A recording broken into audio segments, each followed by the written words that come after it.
All right, thank you very much. I believe there's meant to be a PowerPoint presentation. I certainly hope so, because my slideshows are way better than my talks. Whoever was meant to set that up can turn it on. If not, I'm going to have to wing it.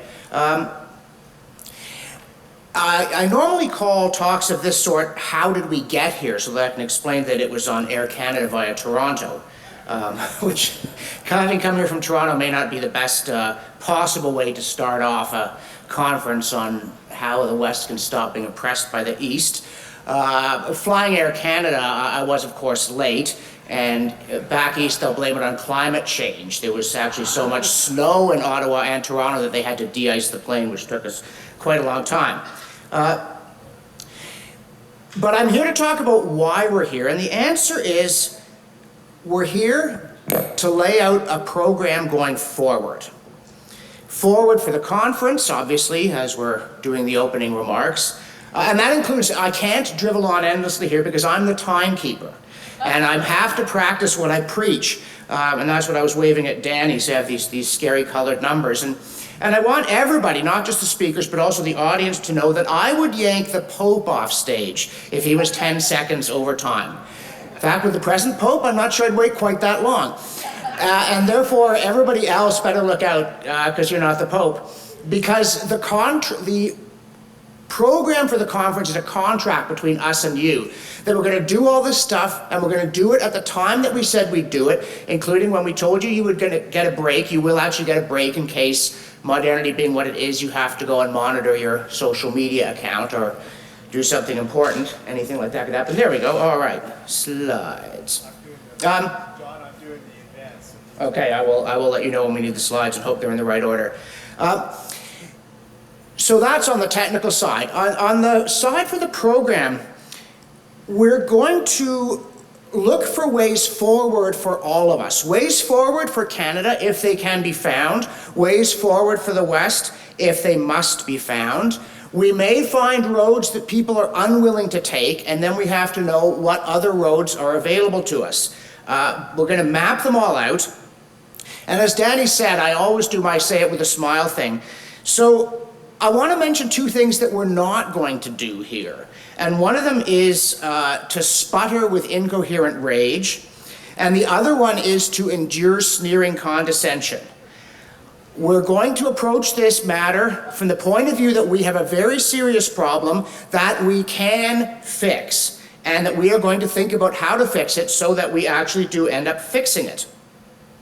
Now, I mentioned, I'm actually the eastern outpost of the Economic Education Association of Alberta, and early on, as we were planning the conference, I got some less than entirely encouraging messages from some Western separatists. One of them saying, "Why don't you go back to Quebec?" which I'm not even from. To which one can only say bonjour et merci, because as you know, we have distinguished visitors here from Quebec. Of course, Maxime Bernier is here. I still think you need to start an Alberta Rednecks for the Quebec Guy group. It will baffle people so much they'll be curious, and then they'll start paying attention. And of course, we've got Germaine Belzile from the Montreal Economic Institute. There are people all over this country who understand that the way we're going is not the right way to go, who understand not only that the West deserves respect because it's full of fellow Canadians, but also that on some important issues the West is right. If you look at the kind of policy concerns that animate people who are dissatisfied with the way the West is being treated, you find them most prominently in the platform in the last election of one of the two parties, well, three if you count the Bloc, whose leaders from Quebec, of course. Maxime Bernier's party had far more sensible economic policies. So we have friends everywhere. And that's why another person commented, next slide please, on my video. If you can't see these at the back, don't worry, they probably can't see them at the front either. Said, "I'll go to this conference on the first day because it's the case for ditching Canada. As I understand it, I have zero interest in day two, which is the Federalista arguments. Instead, I'll go to the Wexit Alberta Party rally in Calgary on the same day, Nov 16. And years ago, I read this line from science fiction writer Spider Robinson, that anger is always, he said, always fear in disguise. And I've been thinking about that ever since in my own life, not only because wrath is one of those deadly sins, but also because when I'm angry, I think, okay, what am I afraid of here? And I think that a lot of people in the West are angry because they're afraid there's nothing they can do. And I want to assure you that by the end of this conference, that fear at least will be dispelled. There are a lot of things that we can do. The West is not in a weak position. That doesn't mean we should be reckless, but it means that we should really avoid giving in to the darker devils of our nature. I even get messages from people saying, I don't care about your conference, I already separated from Canada. And that's funny because I've also had notes from time to time from Aboriginals saying there is no Canada. It was illegal, we are sovereign, your laws don't apply here. To which I can only say, you know, see who hands you a speeding ticket, right? It's still the RCMP, there is a Canada. We may need to fix it, we may need to do something more drastic, but we're not gonna deal in fantasy here. There's another line from another science fiction writer, Philip K. Dick once said, reality is that which, when you stop believing in it, it doesn't go away. And that is true of many things that we confront, but also from the point of view of Eastern Canada. Let me please advance the page here. The fact that the West is by no means without resources is not going to go away either. And one of the perils is that we'll get treated, next slide, from Terry Glavin, who's actually a very good columnist and a friend, but we wrote, it's all good fun to mock the current crop of jackasses banging on about Western separatism. And doubtless there are plenty of people in the East who think, well, fine, let's do that. That will solve the problem. Those hicks know nothing, they can do nothing. And that's a very dangerous reaction from the East because they could not be more wrong. And I think if we keep a level head about that, we'll keep a level head about a lot of other things. You know, and when you get stuff like this, it's mighty tempting to say, yeah, well, I'll show you who's a jackass, and then misspell Calgary and which maybe gives you a certain kind of emotional satisfaction, but it's not what we want to do if we're going to get this thing solved. Again, next slide, another person giving me the knucklebone shampoo. Eastern Canada and the Western Alliance are two different people. The East is made up of morally bankrupt people who fly their Canadian flags, send their money back home abroad, destroying Canada. What a joke. And goes on to say that Alberta pays $6 million each to these thankless Easterners, and next year it'll be $20 million. Suspend Confederation now. And this reminds me of one of my firm rules of public policy. Next slide. If they think you're a clown, don't show up in a fright wig. Right? You're not each paying $20 million a year to Eastern Canada. I know it may feel like that sometimes, but it doesn't take you 10 seconds to realize that your income wasn't $20 million last year, and if it was, we need donations, please. And therefore your tax bill wasn't either. And so I think it's really important that we just not allow either of these attitudes to dominate the discussion. There's a next slide. There's a great line from Casablanca where Ugarte comes in and he says, "You despise me, don't you, Rick?" And Rick replies, "Well, if I gave you any thought, I probably would." Or there's a line, Susan Sontag once said that she envies paranoids because they think people are paying attention to them. And for a long time, the problem with Western alienation is that nobody in the East really was paying attention. I mean, this press release here, to me, is a classic, and I hope you can read it, because I probably won't be able to. Next slide. That our two official languages are central to Canadian identity. And that may be true in a certain part of the country, but it is not true in large parts of the country. And to go on in this vein at this moment, I think, is very, very unhealthy. And then, of course, the press release goes on about diversity, but try having a diversity of opinion on climate change and see how far you get. Or this is even worse. This is from the Prime Minister, courtesy of the Conservative Party, who pounced on it. Next slide. That Trudeau says Quebecers need to stand up and fight against those like Jason Kenney and Doug Ford. And then that was right after he said, everything I tried to do in the last 4 years has been focused on bringing the country together. And to me, what's scary about this isn't that it's sort of deliberate hypocrisy, but that it's completely unconscious. It didn't occur to him or anyone around him that this might be a bad juxtaposition. But I think the tone is different now, and I want people to draw encouragement from that. A few pieces in Maclean's, which is a pretty reliable barometer of opinions you don't want to share. Next slide. Suddenly, they're worried. Next one. We're getting all these stories. Trudeau did nothing about Ancona. Next one.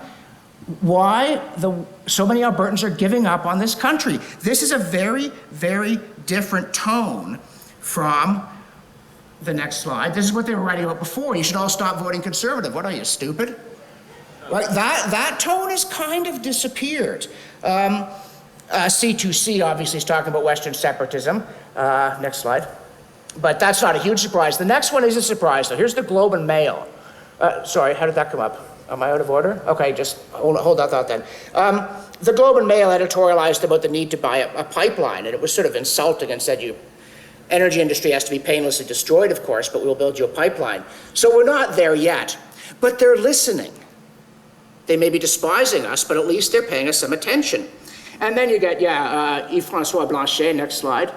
This thing is absolutely ridiculous. It went down to a green state or an oil state. That doesn't even mean anything. I mean, he's thinking in categories that aren't. But of course, Monsieur Blanchet, whom the Prime Minister cheerfully met with, doesn't want Canada to succeed. He's not trying to reach out to Alberta. That's the last thing he wants. If you leave, then he gets his country without having to do the heavy lifting. Of course, he may discover that it's sort of hard without your millions sitting in his vault, but we're not looking to the Bloc Québécois for enlightenment here. Next slide. I think this might be the Globe. Yeah. So then it's the Globe and Mail and people like that. And then next slide. They even ran this op-ed about Trans Mountain as nation building. So yes, we are being heard to some extent, at least in Eastern Canada, and that's a very good thing. And then, of course, everybody thinks their pet project will work. Fair Vote Canada, next slide, says all we need is to have proportional representation, then you'll elect Liberals, then they'll pay attention to you.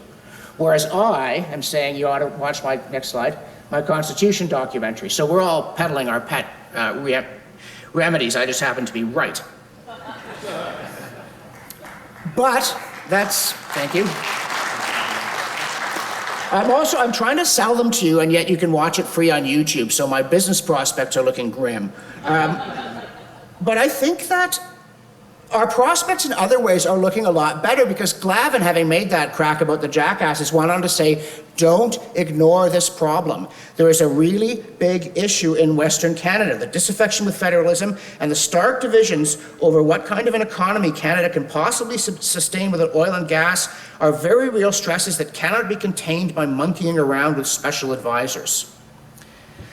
And so it's really important that we understand that we do have their attention, and that people understand that Western alienation matters, and that a lot of people across the country don't just think it matters because you're upset. As they often with the Bloc Québécois, most people thought they're completely wrong on everything, but golly, we better not annoy them or they'll go.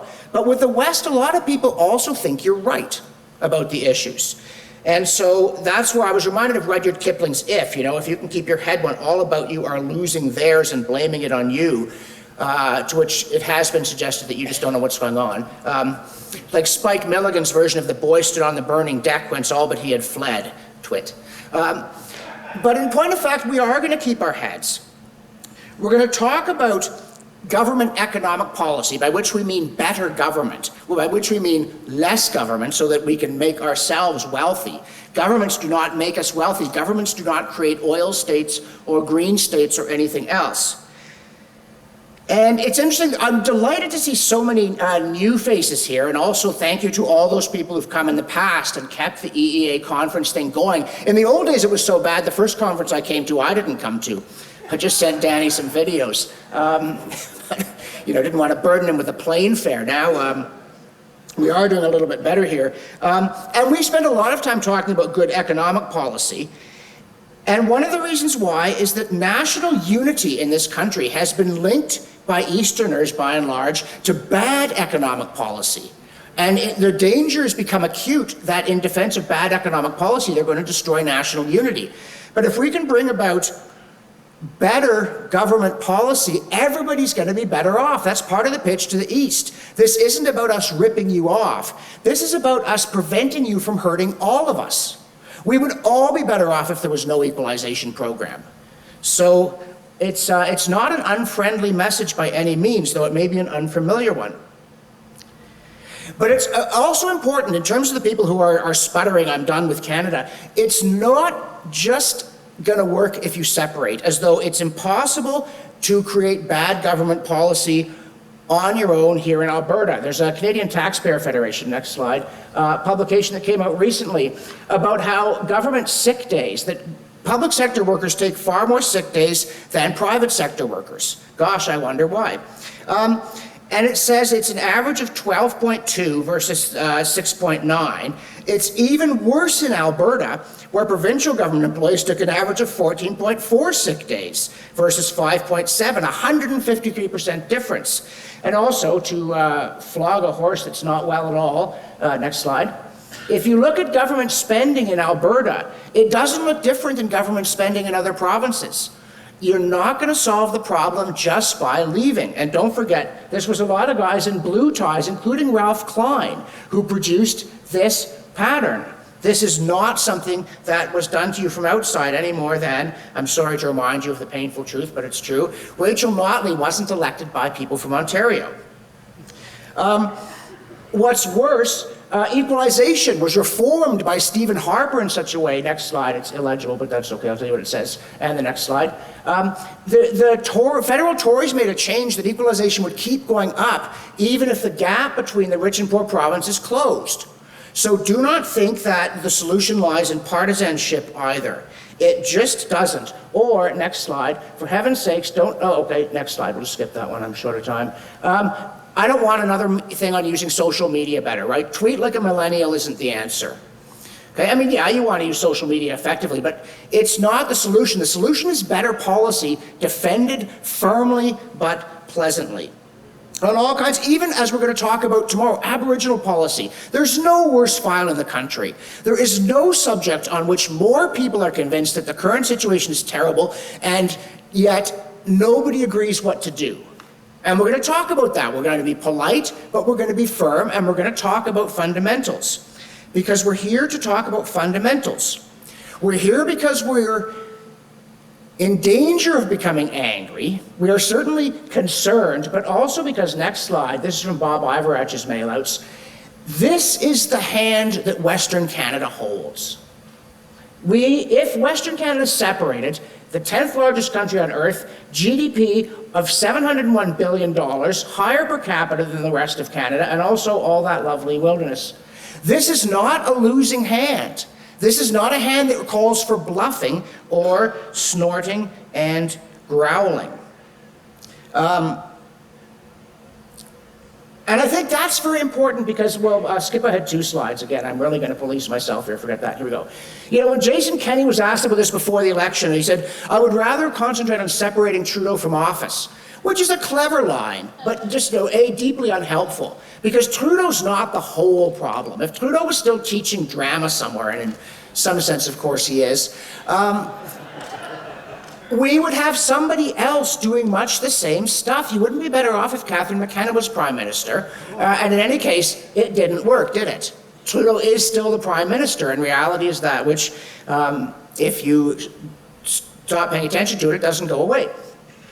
So there are ideas like threatening to leave the CPP. Next slide. This concept of an Alberta pension plan. And if the Alberta pension plan were indeed to be set up, it would really leave Eastern Canada with a problem in funding the CPP, whose underlying assumptions are far more optimistic than they ought to be.